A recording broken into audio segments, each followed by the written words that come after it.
chocolate. Oh, great, honey. Just pour it in my boots, will you?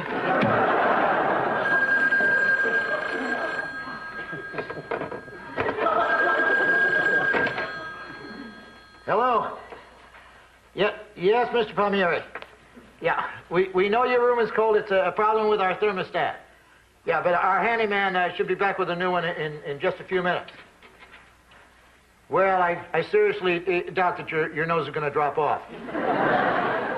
Well, then stop pulling on it. Oh, George, what took you so long? Oh, I'm sorry, but some kids ran their snowmobile into the river, and I helped them get out. Are they okay? Fine, and I've got the thermostat right here. Oh, thank goodness. I don't believe this day. It isn't enough. I have to walk around hiding my figure in these. You look adorable. I look like a burrito. And if that isn't enough, they interrupted the top 20 countdown on the radio 19 times with the same stupid news bulletin. What news bulletin? Oh, about some stupid guy who risked his stupid life to save some stupid kids who drove their stupid snowmobile through the ice into the stupid river. Did they say who this hero was? No, that was the stupid part. Nobody knows. He just dropped the kids at the hospital and disappeared. The whole town's looking for him. Why does everything happen to me?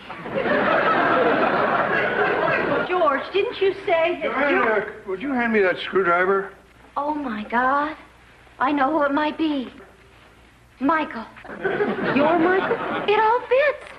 He hasn't called tonight, and the radio said it was a selfless hero. That's Michael. You're Michael? Oh, I've got to call him.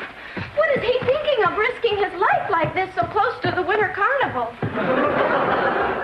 George? You're the hero, aren't you? Oh, I didn't do anything anybody else wouldn't have done, so I just as soon keep it quiet. But, George, everyone wants to know who you are. They're all going to want to thank you. I know, and it'll be Biff Davis all over again. Biff Davis. He grew a potato that looked exactly like Clint Eastwood. They put a picture of it in the National Tattletale with a caption that said, "Go ahead, bake my day." Fans started calling him, mostly women who pretended they loved him, but they were only after his potato. And he couldn't sleep, he lost his job, he ate the potato. And then one day he died. I don't want that happening to me. George, I really don't think that's going to happen. Not if you don't tell. Well, if you don't want me to, I won't tell. Promise? I promise. Cross your heart and hope to die? Cross my heart and hope to die. Do you solemnly swear? George, I'm not going to tell, all right? What about you, Johanna? You won't tell, will you? No. And that's good enough for me.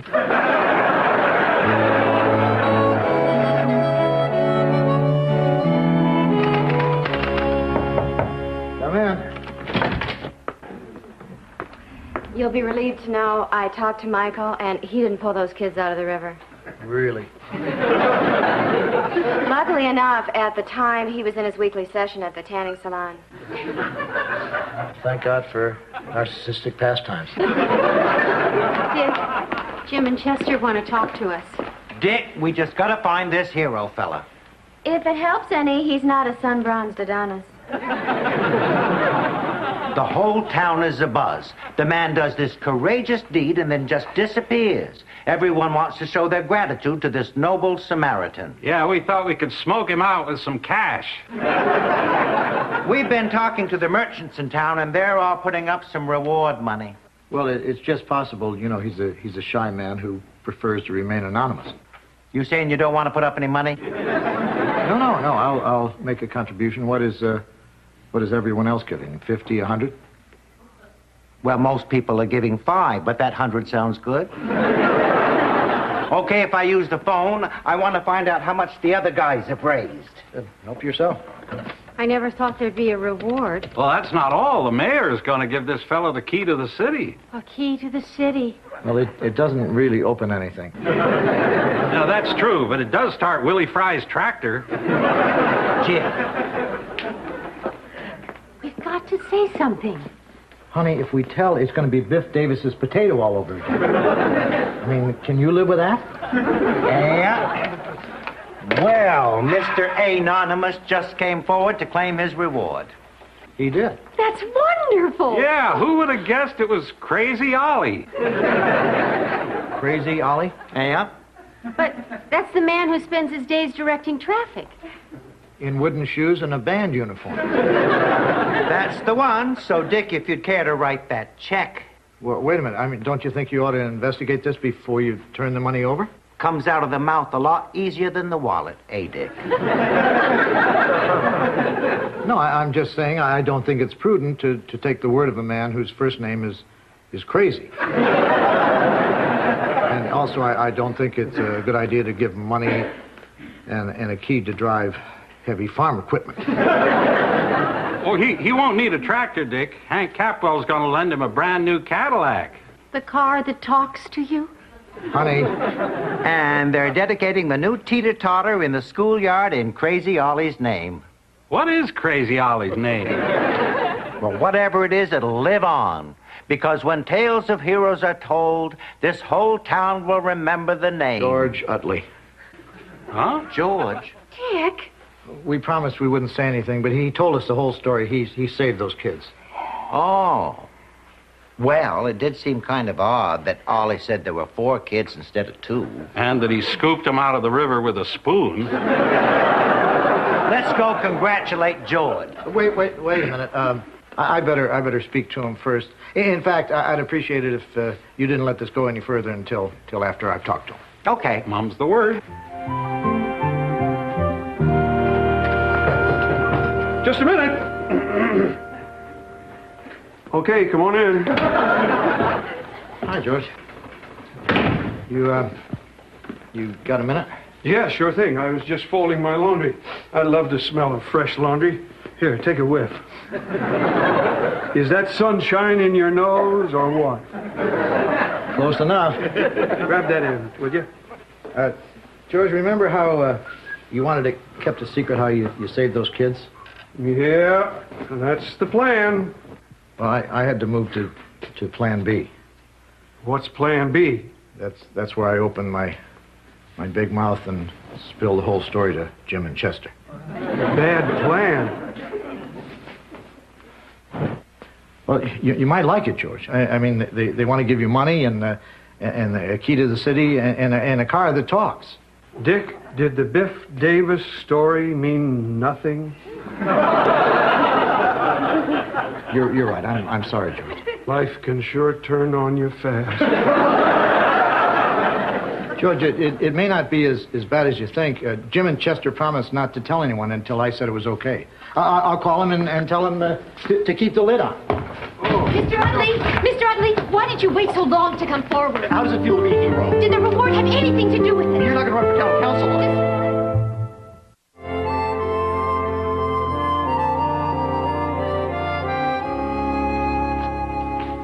Honey, did you find George? No. I think he's avoiding me, and who can blame him? Well, don't be so hard on yourself. You thought you were doing the right thing at the time. I guess you're right. Besides, if I hadn't told Jim and Chester, you would have. I would not. I gave George my word. What? You were the one who was dying to spill the beans. But, and this is the point, I didn't.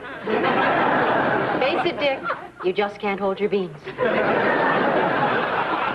Dick, Joanna, a reporter just asked me if he could look through our garbage. I told him no. Was that all right? Fine. Oh, good. See, my first impulse was to say, oh, yuck, get out of here, you disgusting piece of filth. But then I remembered it's not really my decision. Well, I think you pretty well captured our thoughts on the subject. Hi, all. Oh, Michael. Oh.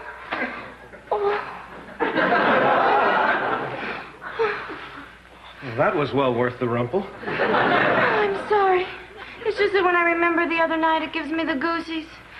To think if you had left that tanning salon just an hour earlier, gone home by a different route, and hadn't had the radio on too loud to hear the cries, it might have been you who dove into that river, and I could have lost you. I'm still shaking. Yeah, promise us you'll never take a chance like that again. calls for a celebration. I'm going to go moisturize this face and make you glad you didn't do anything foolish. Great. Oh, Dick, what pops into your mind when I say the greatest show on earth? The circus. Wrong. Vermont Today, starring Dick Loudon, with this Sunday's guest, George Utley. George is hot. George is now. George is what's happening. George is mad at me. Well, whatever the prop is, he'll forget about it when you offer that airtime. He won't go on the show. He hates being famous. That's the prob. Did I just say prob? Wow, casserole-orama. Look at this. Everywhere I went, people kept forcing stuff on me. At the bank, all the tellers insisted on posing with me in front of the security camera. And then at the filling station, Jolene not only checked under the hood, she greased the axles, and she doesn't even work there. The regular mechanic was too busy making me a casserole. George, this is my fault, and I'm sorry. It was the best day of my life. It was. George, how would you like to appear on Vermont Today? I'd love it. You would? Thanks, Dick. You're the best friend I ever had. I am? None of this would have happened if you hadn't spilled the beans.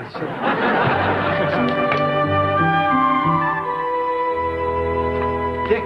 Guess who's in the headlines again? 11-year-old girl has science project accepted by NASA. Well, not this headline. That headline. Local hero at groundbreaking ceremony for ice cream parlor. That's nice, George. Did you see my quote? Quipped Utley. Maybe I should do one shovelful for each flavor. That's pretty good. The crowd laughed appreciatively. I'll try to be that funny when I do your show, Dick. Oh, by the way, is there anything I should know before we do it? Well, it's pretty straightforward. I'll simply introduce you, and then you tell what happened in your own words. Well, I was driving by the river, I saw the kids, and I saved them. And then maybe I'll try to draw you out a little bit. Hi, guys. George, I need to talk to Dick for a moment about Vermont Today. Oh, good. George, don't I hear some kids going through the ice somewhere? Oh, you want me to leave, right? If it's okay. Well, I do have a lot of thank you for the casserole notes to write. They don't make a card for that, you know. Dick, have you heard about this Kelly Hepplewhite kid, the one who's got a science project going up on the space shuttle? Yeah, she's in the paper today. Paper today, your show Sunday. Here's the poop on the tyke. Michael, wait. This Sunday? Problem, Dick? This Sunday is George's show. Kelly can do our show next week. Dick, if it were up to me, hey, perfect solution. But she's off to the Space Center Monday, then onto the coast and Merv. As for George, he's pretty much here whenever we need him. Either George goes on the show, or I don't. Well, this smacks of ultimatum. Yeah. Well, okay, Dick, it's your show. That's why we call it Vermont Today.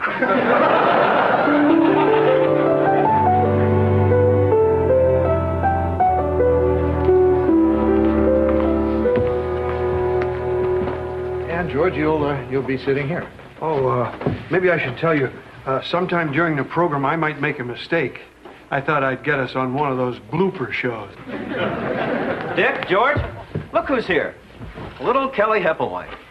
This is Uncle George and Uncle Dick. Hi. How do you do? The girl with the science project. You know, Dick, when Kelly showed up accidentally so close to showtime, it kind of sparked an idea. But this show is Uncle George's show. 15 seconds to air. Places, everyone. Michael? No time, Dick. Michael? 10 seconds, please. Thank you for having me on the show. I needed some practice for Merv.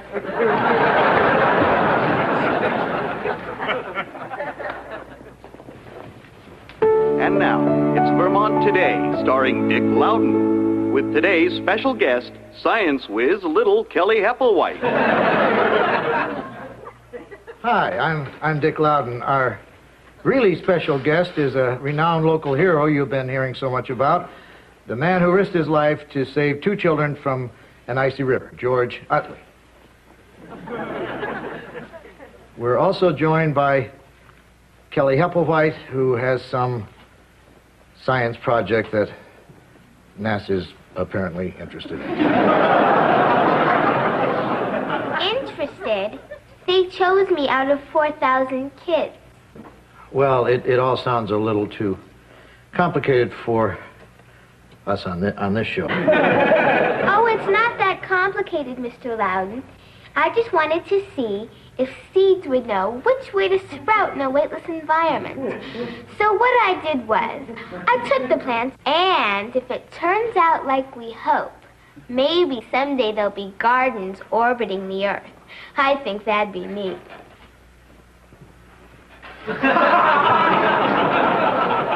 Well, it really is simple when you break it down into sections and subsections. We'll be taking phone calls in a few minutes so you can hear the sound of another voice. But first, I know everyone would like to hear from George Utley about his heroic attempts to... we'll be taking your phone calls after we talk to George. I think you better answer that, Lick Dowden. Oops, I mean Dick Loudon.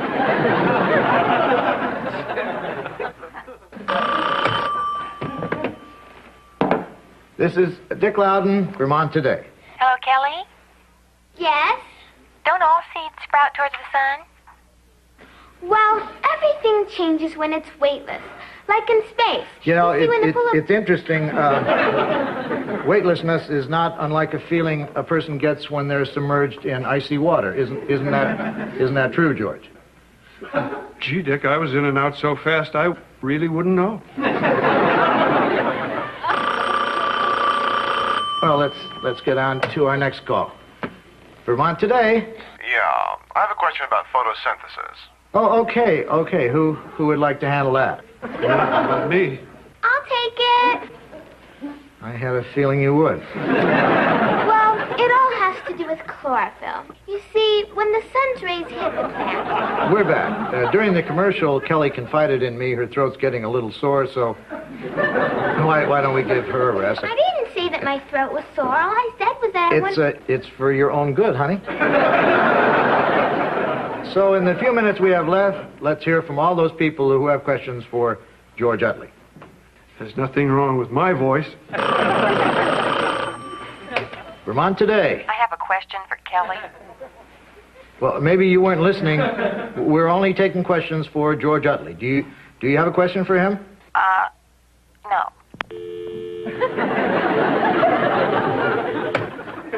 Okay, I'm sure there's a lot of you out there who do have a question for George, so you're on the air. Kelly? Look, I'm not going to say it again. We're only taking calls for George Utley. Calm down, Dick. No, I've had it with these people. Call George Utley or don't call.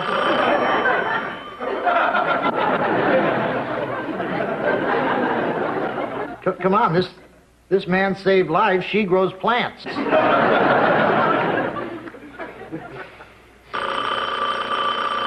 This better be for George Utley.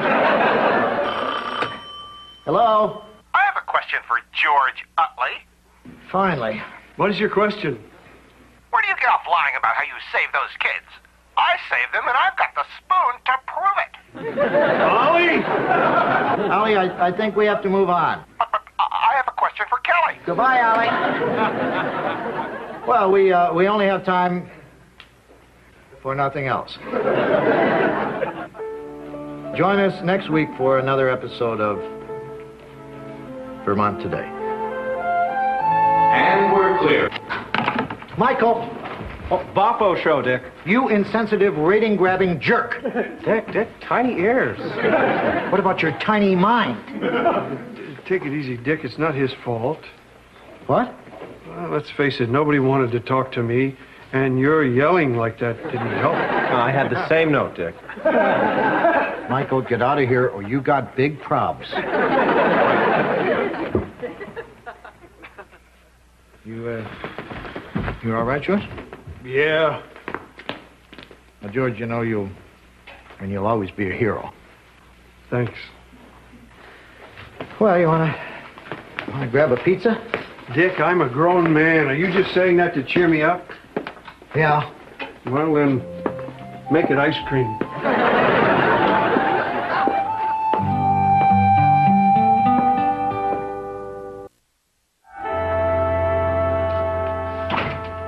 Well, I gave Hank Capwell back his car.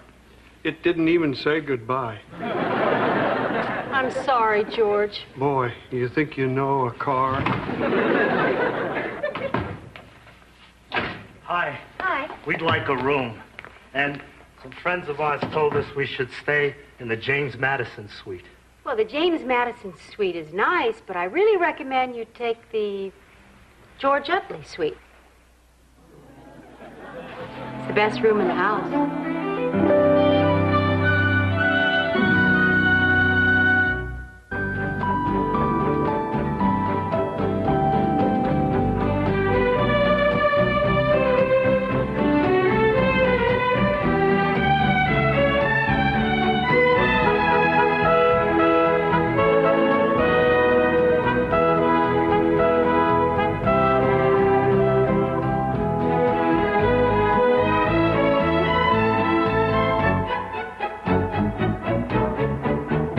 Meow.